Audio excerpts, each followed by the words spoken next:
Assalamualaikum warahmatullahi wabarakatuh.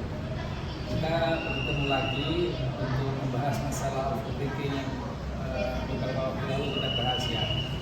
Jadi kita tahu persis bahwa penyebab-penyebab overthinking yang melanda diri kita itu adalah kecemasan yang berlebihan.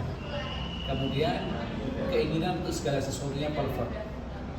Kemudian hal-hal terkait dengan karena ingin perfect, kadang-kadang kita tidak melihat kapabilitas kita untuk bisa memikirkan dan kemudian menyelesaikan satu demi satu. Masalah atau hal-hal yang perlu kita pikirkan atau tidak perlu kita pikirkan, tapi masuk dalam pikiran kita, datang secara bersamaan.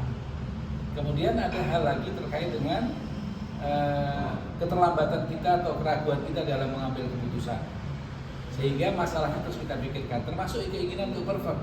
Sehingga terus kita pikirkan untuk bisa kita ambil sesuatu untuk kita kerjakan.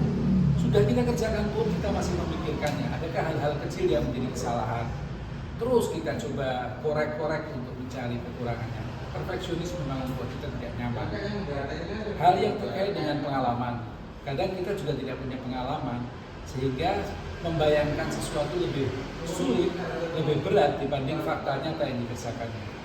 Kondisi seperti ini apabila terus kita biarkan, membuat kita punya kebiasaan untuk overthinking, membebani pemikiran kita dengan pemikiran.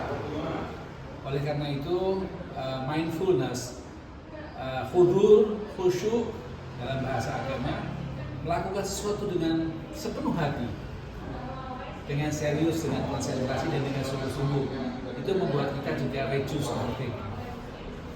Aware kondisi kita. Kemudian melakukan tafakur, meditasi lah bahasa umumnya. Berpikir kita, melihat ke dalam dan kemudian memikirkan hal-hal yang menurut kita penting, prioritas dan urgent. Hal-hal yang nggak perlu, nggak begitu penting, prioritasnya tersier sebetulnya, bukan primer, bukan sekunder lagi tapi tersier, sehingga kita bisa pilih-pilih. Dan kemudian satu hal lagi yang penting, berkomunikasi. Saat kita bersilaturahmi, bertemu dengan banyak orang, bersosialisasi, karena kita ini makhluk sosial, itu juga mereduksi beban pemikiran. Bahkan kita bisa mendapatkan pahala dan kemudian masukan-masukan yang bermanfaat. Nah, mudah-mudahan kita bisa melakukan hal itu untuk mereduksi dan mengurangi, bahkan menghilangkan overthinking. Dan kemudian dengan kedewasaan yang terus berkembang dalam diri kita, kita bisa mengendalikan diri kita dengan lebih baik. Ingatlah, segala sesuatu sudah diatur oleh Allah Subhanahu wa Ta'ala. Maka kita rileks saja, kerjakan saja mana yang penting. Allah Subhanahu wa Ta'ala memberikan ketetapan untuk kita yang terbaik untuk kita. Believe it. Itu adalah salah satu tanda orang yang beriman. Tenang, halim, kalem, dan terus fokus pada tujuan untuk melakukan kebaikan. Terima kasih. Salam sukses untuk kita semuanya ya.